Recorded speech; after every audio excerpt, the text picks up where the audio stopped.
دا ملګری تپوس کوي چې زمونږ په علاقه کې چې کله جنازه وشي نو امام صاحب او اعلان وکړي چې صفونه مات کوي او کینې دعا کو نو بیا 2-3 منټه یا 5 منټو پورې په ناسته باندې دعا کوي نو د دې څه حیثیت دی؟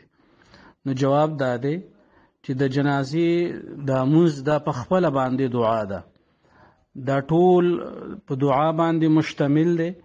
نو چې کله د جنازې مونځ وشو نو د مړي دپاره دعا وشوه.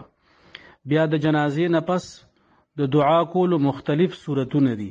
یو صورت دا دی چې په صفونو کې بنده ولاړ وي او دعا کوي، نو د دې په احادیثو کې ثبوت هم نشته او د دې نه منع هم راغلی ده او دا جایز هم نه دي.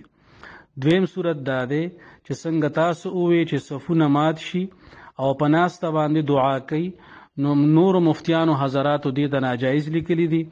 مفتی فرید صاحب رحمت الله علیه دې ته مباح لیکلی دي. معنا دا چې مسنون نه دی، یو داسې کار دی چې نه پکې ګناه شته نه پکې ثواب شته.